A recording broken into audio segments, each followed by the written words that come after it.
과학을 사랑하시는 시청자 여러분 안녕하십니까? 예고해드린 대로 차기 정부의 과학정책 철학과 지원 방안을 미리 살펴보는 대선 후보 초청 과학정책 토론회를 생방송으로 진행해드리겠습니다. 후보 측의 사정으로 생방송 시작이 원래 예정보다 조금 앞당겨졌는데요. 시청자 여러분의 양해를 바라겠습니다. 네, 한국과학기술단체 총연합회와 YTN사이언스가 공동 주최로 마련한 대선 후보 초청 과학기술 정책 토론회. 오늘은 세 번째 순서로 국민의힘 윤석열 후보의 정책을 지금부터 45분간 생중계해드리겠습니다. 네, 토론회 현장으로 바로 가보겠습니다.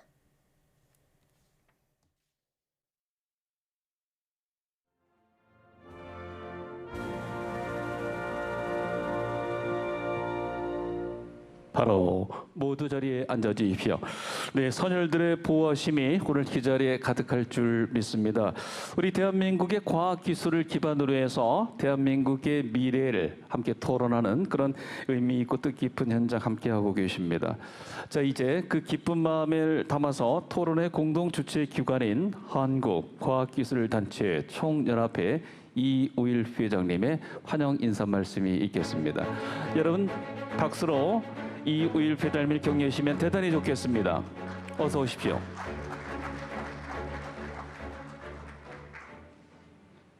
네. 안녕하십니까. 방금 소개받은 한국과학기술단체 총연합회 회장 이우일입니다.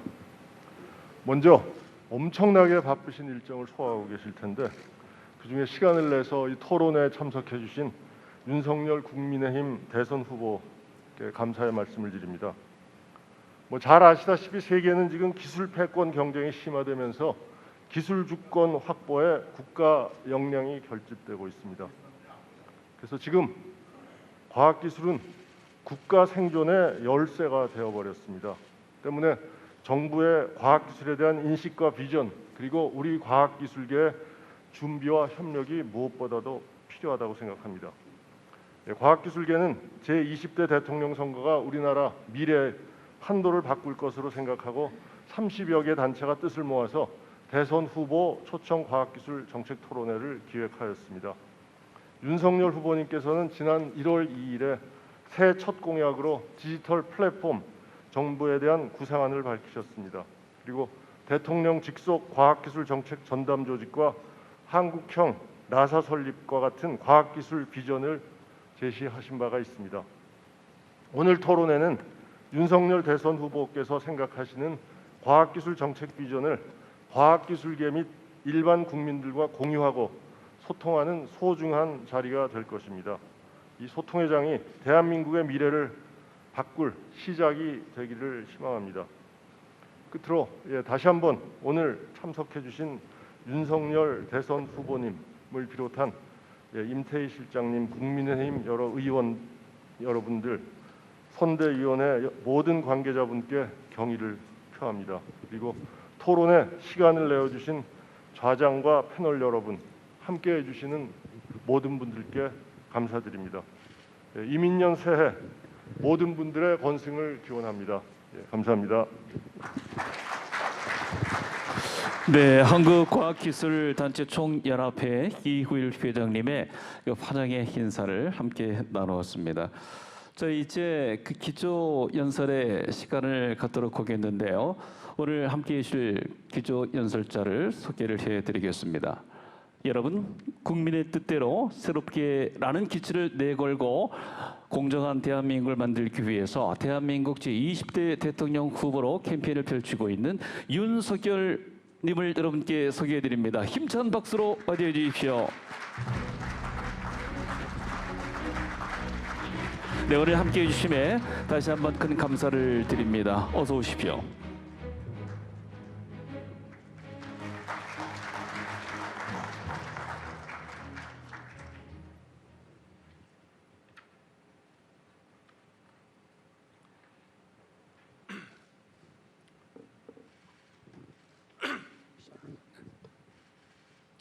여러분 반갑습니다. 지난해 연말 한국과총을 방문해서 이우일 회장님 그리고 한림 원장님들과 과학계를 이끌어 오신 여러분을 뵙고 고견을 들었습니다. 그때 새해 다시 찾아뵙겠다고 말씀을 드렸는데 구정을 지나서 오늘 다시 여러분들을 뵙게 됐습니다. 아울러 지금 이 시간에도 과학기술 선도 국가로 길을 열고 계시는 과학기술인들께 깊은 감사와 존경의 말씀을 드립니다. 저는 오늘 과학기술의 그 혁신 방향에 대해 말씀을 드리고자 합니다. 지금까지 과학기술 분야는 연구 기반과 재원이 절대적으로 부족한 상황에서 선진국 추격에 초점이 맞춰져 왔습니다. 그러나 지금까지의 이 추격형 방식으로는 과학기술의 선도 국가가 될 수 없습니다.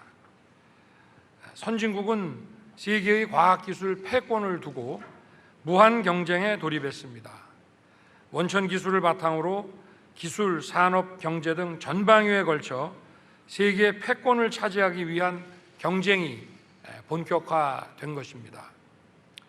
TV와 자동차를 똑같이 따라 만들던 그 시설과 연구 체계로는 로켓과 우주 정거장을 만들 수 없습니다. 우리는 이제 추격자에서 선도자가 되어야 합니다. 모방하는 것을 뛰어넘어 대한민국이 세계 최초를 만들어내는 도전의 역사를 만들어내야 합니다. 그러기 위해서 지금까지 우리에게 도약의 기회를 준 익숙한 시스템들과 단호하게 결별하고 연구 환경부터 정부의 과학기술 리더십까지 전 분야에 걸쳐 담대한 변화를 시작해야 합니다. 대한민국이 과학기술 선도 국가로 가기 위한 5가지의 실천 방향을 말씀드리겠습니다. 먼저 정부의 과학기술 리더십을 강화해야 합니다. 대통령 직속의 과학기술위원회가 필요합니다. 연구자, 개발자, 기업 현장의 전문가, 과학기술 행정가들로 구성된 민간 합동위원회를 통해 국가 과학기술에 대한 전략 로드맵이 수립되어야 합니다. 또한 과학기술 전문가들을 정부 부처 고위직에 최대한 중용해서 국정의 주요 의사결정에 있어 과학이 중심이 되어야 합니다. 둘째, 정치와 과학이 철저히 분리돼야 합니다. 현 정권은 정치를 과학기술의 영역까지 끌어들였습니다. 정치적 판단으로 졸속 추진한 탈원전 정책이 그 대표적인 것입니다. 재생에너지에 대한 과도한 의존 역시 에너지 수급이 불안해지고 온실가스 저감이 어려워진 것은 물론 세계 최고 수준이던 원전 생태계까지 큰 타격을 입었습니다. 다시는 이런 일이 발생해서는 안 됩니다. 국가 장기 연구 사업 제도를 신설해서 대한민국의 미래에 꼭 필요한 장기 연구 과제를 설정하고 이 과제들은 정권의 영향을 받지 않도록 해야 합니다. 또한 지정된 국가 장기 연구 사업비에 대해서는 연구기관 내 꾸준한 예산 지원이 이루어질 수 있도록 하고 계획 초기부터 목표와 종료 시점 그리고 지원 규모를 명확히 할 필요가 있습니다. 이와 함께 국책연구기관의 정치적 중립을 보장하고 전문성에 대한 엄격한 기준을 확립해야 합니다. 권력이 정치적 목적을 위해 과학기술을 흔들어서는 안 됩니다.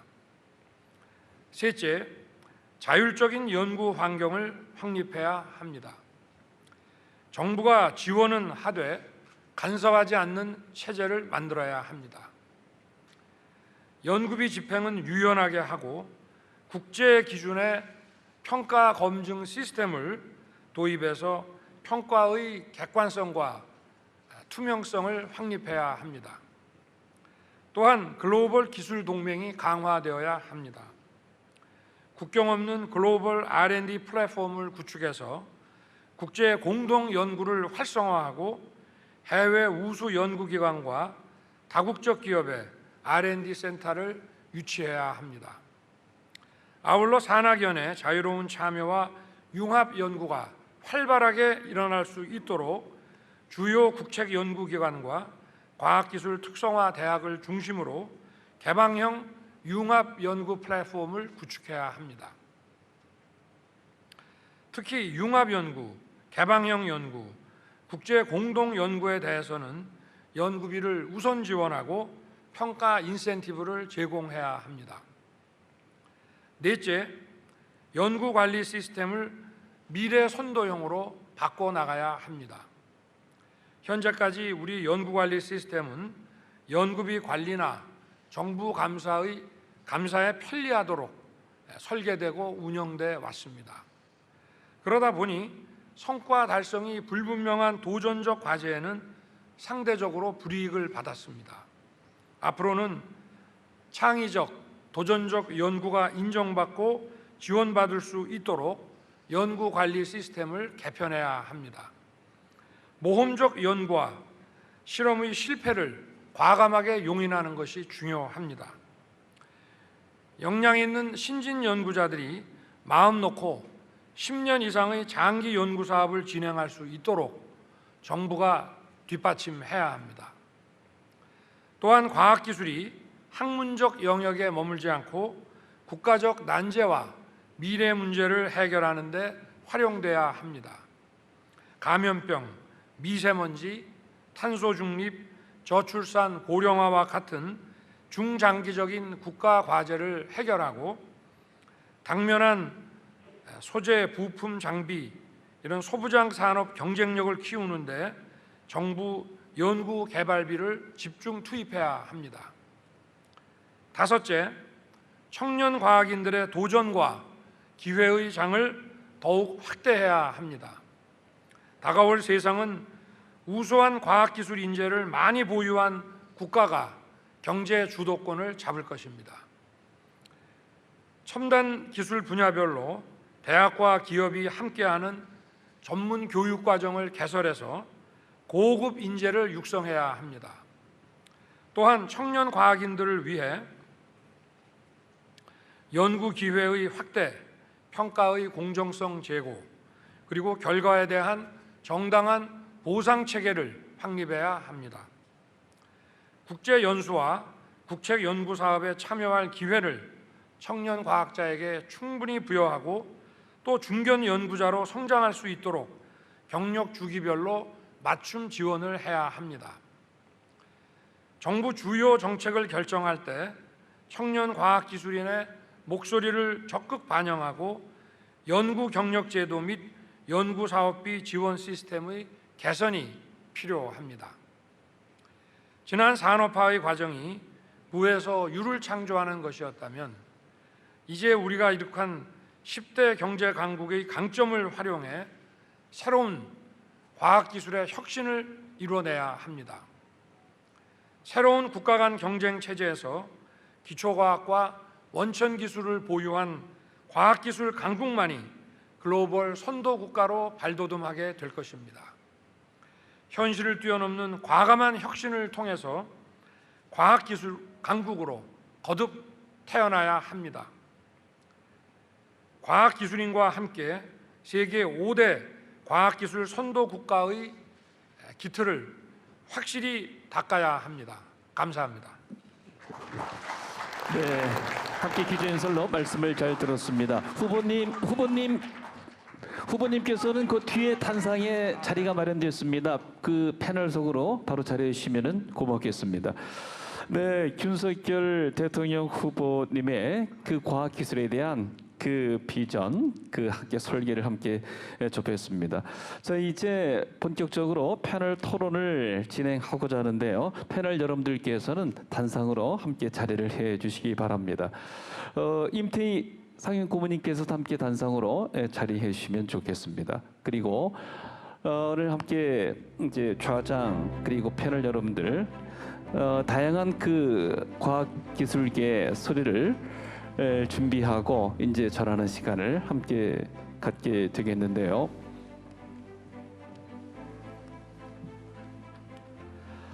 네, 먼저 본격적인 토론에 앞서서 함께 자리해 주신 분들 쭉 계신데 잠시 소개해 드리도록 하고요. 먼저 좌장인 한양대학교 교수님이신 안진호 님께 진행을 좀 부탁드리겠습니다. 교수님.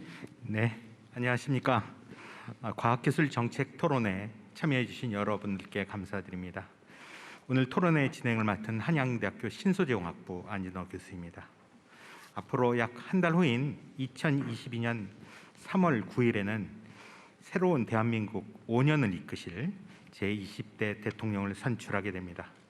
조금 전 윤석열 대선 후보님께서 과학기술인들에게 희망적인 말씀을 주셨는데요. 오늘 이 패널 토크에서는 윤석열 국민의힘 대선 후보님 모시고 대한민국 과학기술인들의 바람과 더불어서 과학기술 정책의 미래를 함께 토론해 보고자 합니다. 네, 우리 과학기술인들의 기대가 함께 모아지고 있는 이 시간인데요. 자, 그럼 이제 본격적인 토론에 앞서서 함께하신 분들 간단히 소개를 해드리도록 하겠습니다. 먼저 그 기조 연설을 해주신 윤석열 대선 후보님과 임태희 국민의힘 선거대책본부의 상임 고문님 함께 자리하고 계십니다. 다시 한번 박수로 격려해 주시면 대단히 좋겠습니다. 네, 함께 자리해 주시고요. 오늘 이렇게 여러 고견을 함께 좀 저희가 청하도록 하겠습니다. 자, 그리고 패널분들 소개합니다. 우리 과학기술계 미래 주역이죠. 두 학생이 함께하고 있습니다. 한국과학영재학교의 주하나 학생 박수로 격려를 해주시기 바라고요. 또 연세대학교 창의기술경영전공하고 있는 김혜강 학생도 함께 자리하고 있습니다. 네, 계속 더 전진을 부탁드리고요. 다음은 주식회사 파크시스템스의 유수빈 연구원님 소개해드리겠습니다. 어서 오십시오. 자, 그리고 항공우주연구원의 김호락 선임연구원 함께 자리하고 있습니다. 오늘 준비에 수고 많으셨습니다. 그리고 서울대학교 산업공학과 이성주 교수님도 함께 오늘 패널로 참여를 하셨습니다.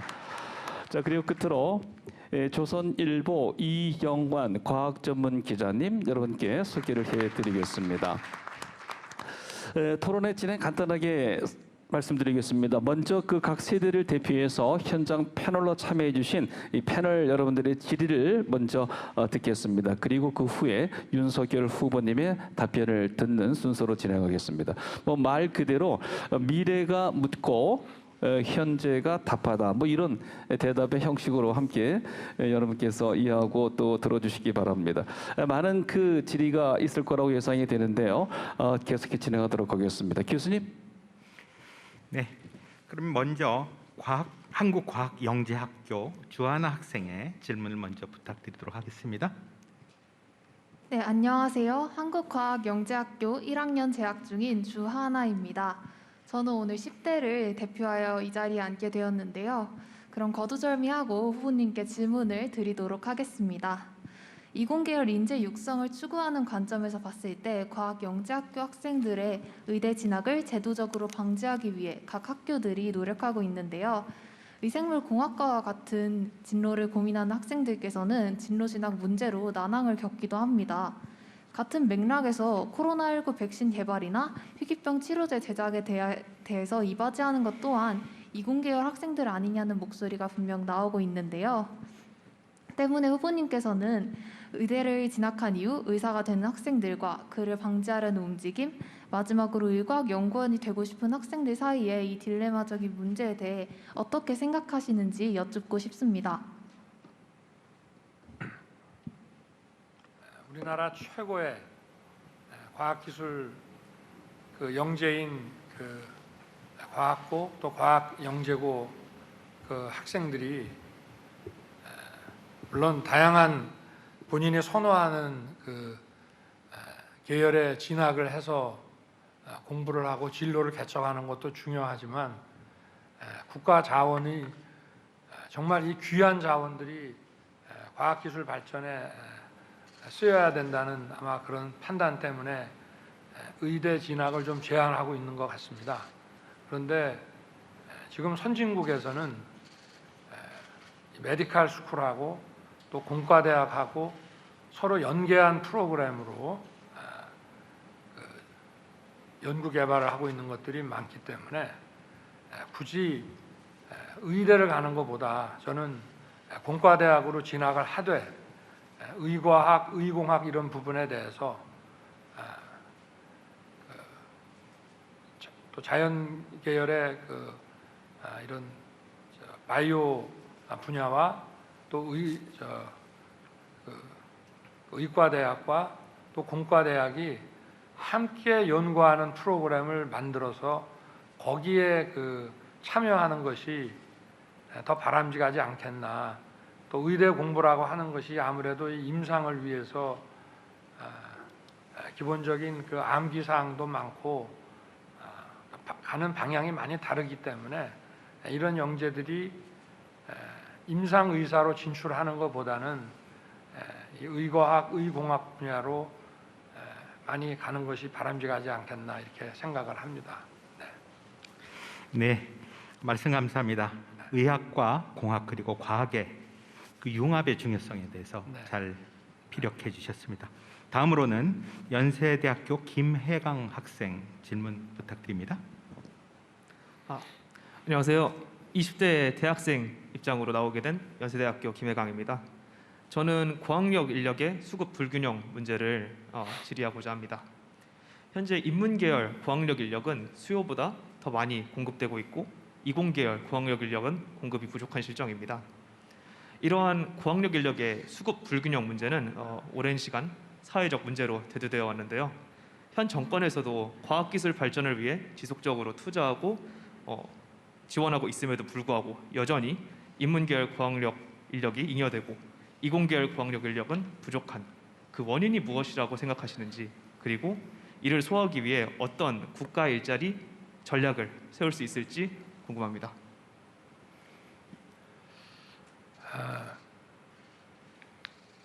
이게 이제 대학의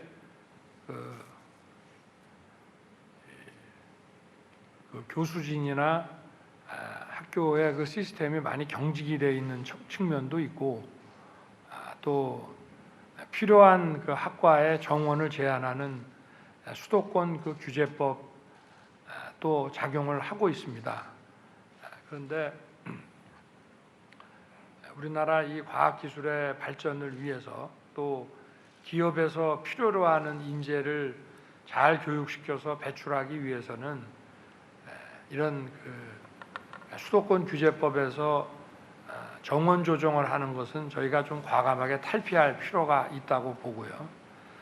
반면에 또 지방대학의 문제에 대해서는 지방대학은 그야말로 디지털 그 인재를 양성하는 전초기지로 그렇게 집중적인 지원을 하는 것이 저는 필요하다고 보고 있습니다.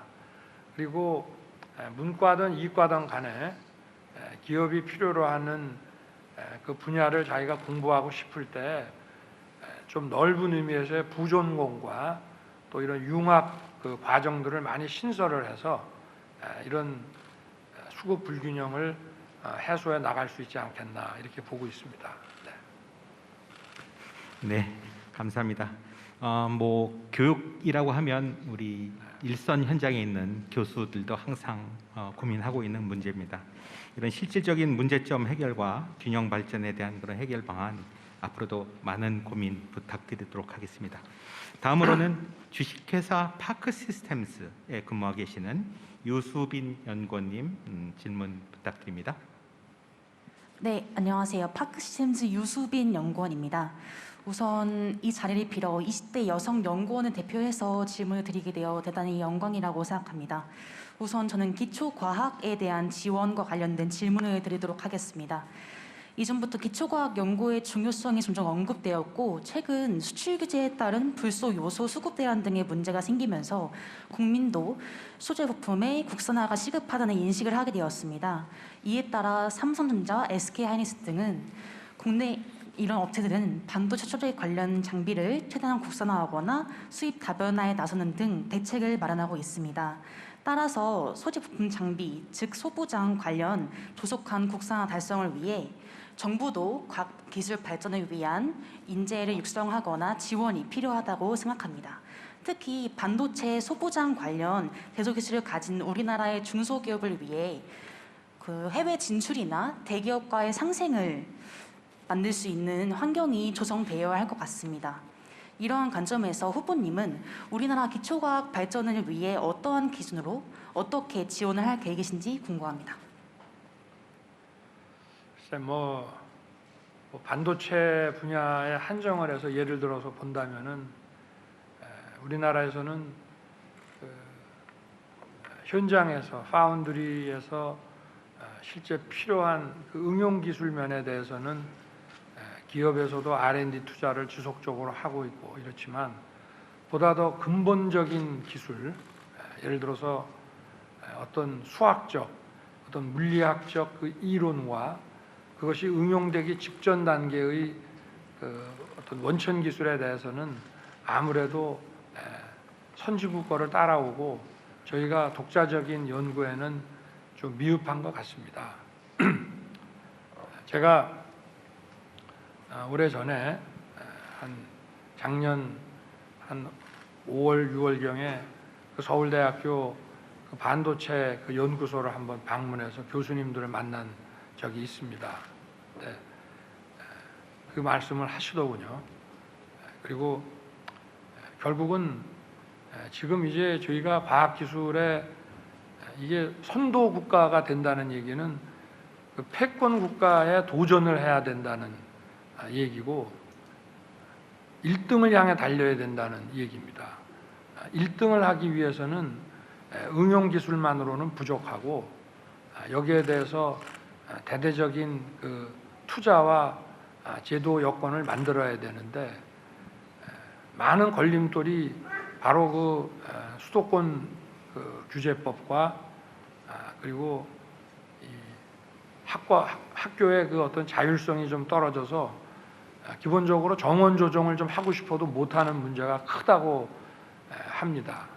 지금 예를 들어서 반도체 기술이 중국하고 우리하고 뭐 한 3년에서 5년 차이가 난다 하는데 중국은 우리보다 인구도 많고 연구자들이 한 5배 정도 더 많다고 합니다.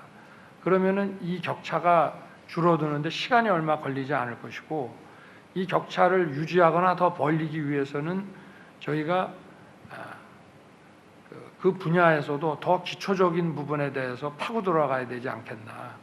그래서 많은 그 연구자들, 우리가 왜 브라질이 축구를 잘한다고 하는데 국가대표 선수만 있는 것이 아니라 그의 수백 배 달하는 그 어떤 이 선수층이 있다고 하지 않습니까?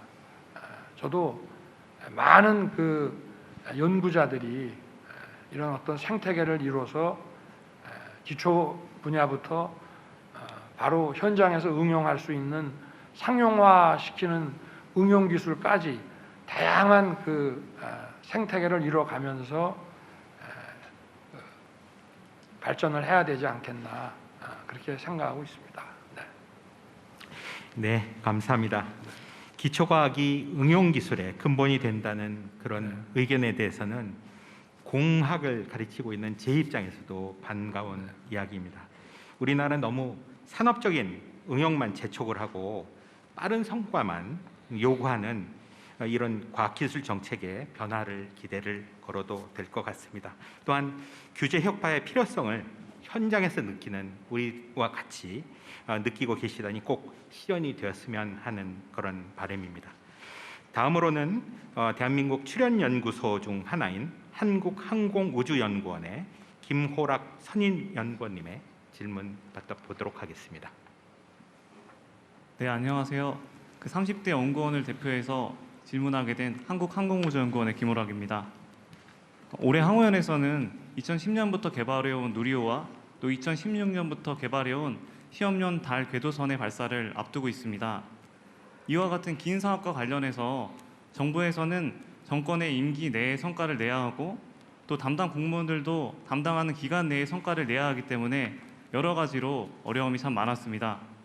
또 같은 맥락에서 긴 시간이 요구되는 이제 핵융합과 같은 그런 기초과학과 관련해서도 또한 어려움이 매우 많을 수밖에 없다고 생각됩니다. 사실 아무리 어려운 사업이라 하더라도 성공해야 제자리고요. 노력 여하에 관계없이 실패한다고 하면 그에 대한 책임은 오히려 대부분 연구자의 몫인 경우가 많습니다.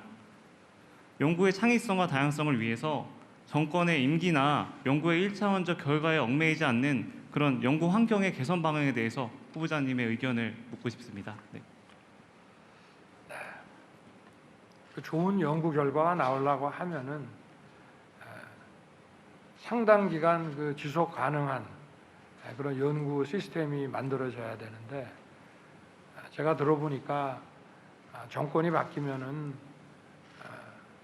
이런 산자부나 과기부 또 교육부 장관도 바뀌고, 또 그에 따라서 각종 연구기관들의 장들도 쭉 교체가 돼 나가고, 또 거기에 따라서 그 내부의 보직 인사들이 다 바뀌어 나가기 때문에, 물론 연구는 또 행정과는 좀 차이가 있는 부분이기는 하지만 아무래도 위축되고 또 새로운 아젠다를 들고 나와서 이걸 연구해라고 또 하는 경우도 있고, 자, 기존에 진행 중인 거는 이거는 좀 빼놓고 다른 거를 하자든지 이렇게 해가지고 예산 조정이나 그 인력 조정이 이루어지면서 어떤 장기적인 체계적인 연구가 중단되는 경우가 많다고 들었습니다. 어떤 연구라고 하는 것이 기본적으로 과제 중심형이고 문제 해결형이 돼야 하는 것은 맞는데, 그 과제를 선정할 때부터 어떤 그 심도 있는 그 검토와 협의를 거쳐서 과제를 만들고, 이 과제가 설정되면 여기서 이게 꼭 성공하지 않더라도 상당한 정도의 수준의 어떤 그 과학기술적인 의미 있는 결과물이 나올 때까지 지속적으로 연구할 수 있는 그런 체제를 만드는 것이 중요하다고 생각합니다. 그래서 이 정치적 어떤 중립성이라든지 그리고 어떤 예산과 그 조직 운영에 있어서의 상당한 정도의 독립성이 보장되지 않으면은, 마치 그 대학도 대학의 자율과 그 자치가 보장되지 않으면은 대학이 학문의 전당, 지성의 전당이 될 수 없는 것처럼, 이 과학기술 연구기관 역시 대학과 마찬가지로 이런 그 자율성과 독립성 이런 것이 보장이 돼야 된다, 그렇게 생각합니다. 네, 감사합니다. 과기 정책의 연속성 단절은 사실은 큰 문제입니다. 대통령이 바뀐다 해서 어제 중요했던 기술이 하루아침에 그 가치가 바뀔 수는 없는 거죠. 그래서 아무리 전 정권이 마음에 안 들더라도 과학기술 분야에 있어서 국가적으로 중요한 그런 정책은 뭐 이어받는다는 것보다는 더 확대 발전시키는 다음 그 정부가 되었으면 하는 그런 바람을 가지고 있습니다. 네, 다음으로는 서울대학교 산업공학과 이성주 교수님의 말씀을 들어보도록 하겠습니다. 네, 안녕하세요. 저는 서울대학교 산업공학과 이성주입니다. 저는 40대를 대표해서 또 여성과학기술인을 대표해서 이 자리에 있다고 생각을 하고 있습니다. 지금 기술 주도권 확보를 위해서 각 국가의 노력이 매우 치열한 상황입니다. 이러한 상황에서 우리나라의 첨단 기술 획득과 신산업 육성에 대한 전략이 어떻게 되어야 한다라고 생각하시는지 후보님의 생각을 좀 듣고 싶습니다. 특히 신산업을 육성하는 과정에서 기존 산업과의 이해관계 충돌이 매우 빈번해질 것으로 예상이 되는데요. 이러한 사회적 갈등 관리와 조정을 위해서 국가가 어떠한 역할을 해야 된다라고 생각하시는지도 좀 구체적으로 여쭤보고 싶습니다. 신산업 또는 뭐 미래 산업, 또 성장 동력 뭐 산업 이렇게 다양하게 이제 불립니다만은, 지금의 그 4차 산업혁명의 이 시대에는 결국 이 산업을 뒷받침하는 그 기술이 그야말로 전부 이 과학도 데이터 과학이 다 돼가지고 디지털 과학이 돼서, 지금은 뭐 이를테면 물리도 디지털 피직스라고 하고 화학도 디지털 케미스트리라고 하고 이런 디지털 사이언스라고 하고, 이렇게 여러 분야의 그 산업과 그 산업을 뒷받침하는 그 기술의 고도화를 위해서 가장 기본적으로 국가가 해야 될 일이 이런 디지털 데이터 인프라를 제대로 구축을 해야 된다고 저는 생각합니다.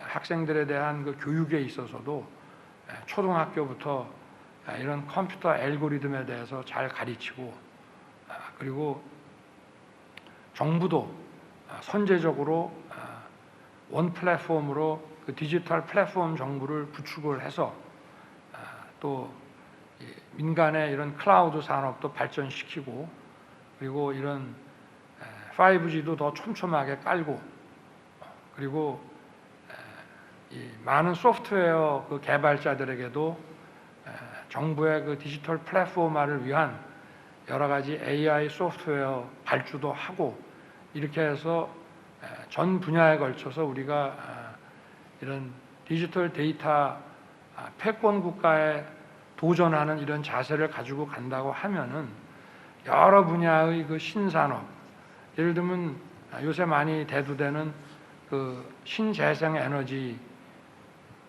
기술의 고도화, 이런 것도 결국은 이런 인프라를 기반으로 해서 발전할 수 있지 않겠나, 이렇게 생각을 하고요.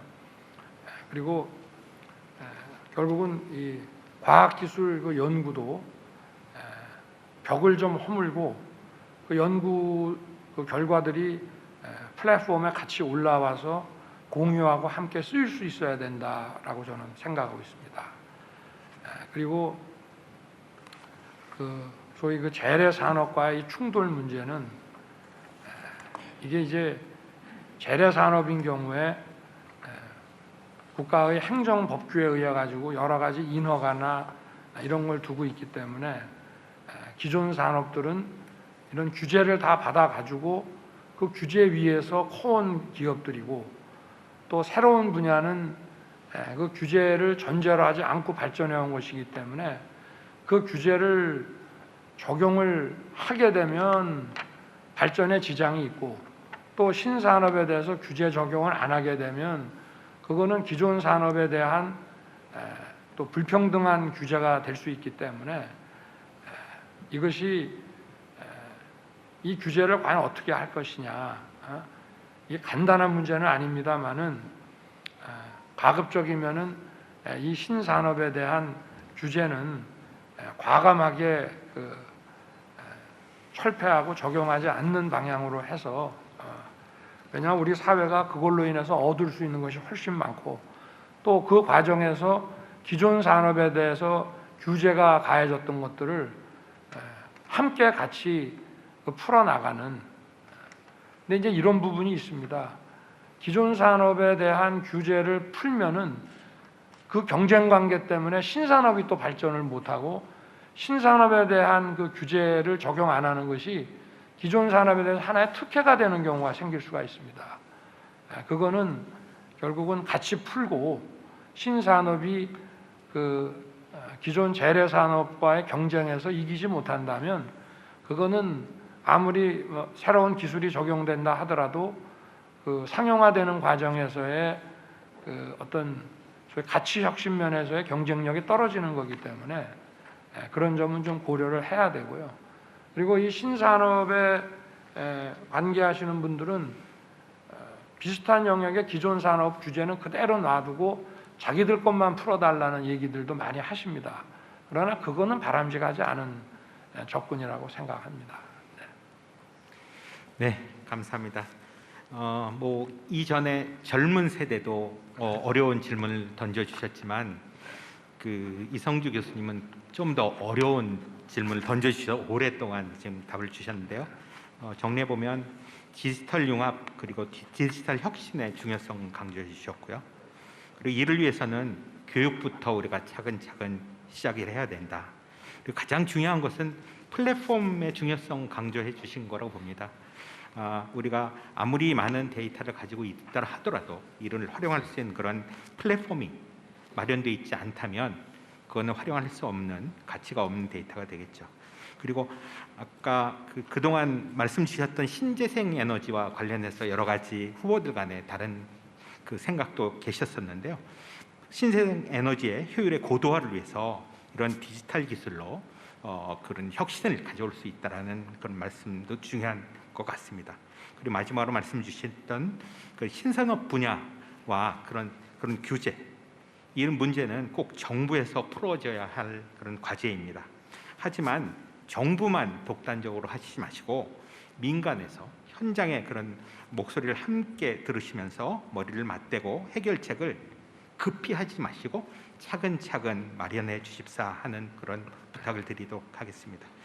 네, 다음으로는 조선일보 이영환 과학전문 기자님께 마이크를 넘겨보겠습니다. 네, 안녕하십니까. 한국과학기자협회장을 맡고 있는 조선일보 이영환입니다. 저는 이제까지 나온 답변을 들으면서 좀 더 구체적인 그 후보의 국정 운영 철학을 혹은 전략을 알 수 있는 질문을 좀 드릴까 합니다. 기후 변화에 대응하기 위한 탄소 감축 그리고 이를 통한 궁극적인 탄소 중립은 이제 누구도 거스를 수 없는 시대적 조류라고 생각이 됩니다. 이를 위해서 탄소 중립을 구현하려고 하면은 결국 혁신 기술이 담당한다는 점에서 이 역시 국가 연구개발 정책, 과학기술 정책의 중요한 부분이라고 생각됩니다. 이 점에서 우리 정부는 국제사회에 탄소 감축 목표, 우리 국가의 탄소 감축 목표를 2018년 대비 40%를 제시했습니다. 2030년까지 짧은 시간에 달성하겠다는 건데요. 후보는 이를 달성할 수 있는 전략을 어떻게 구상하고 계신지요? 아울러 일부에서는 이미 탄소 감소 추세에 들어선 유럽과 달리 제조업 중심의 우리나라는 이러한 NDC 국가 탄소 감축 목표가 과도하다는 지적이 있습니다. 이를 수정할 용의는 있으신지요?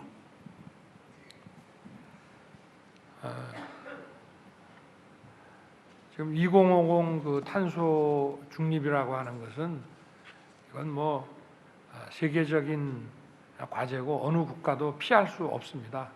어떤 체제와 이념을 가지고 있는 국가라 하더라도 이거는 뭐 인류 전체가 합의한 그런 목표이기 때문에 이건 무조건 달성을 해야 하고, 이걸 달성하기 위해서 가장 중요한 것은 결국 과학 기술입니다.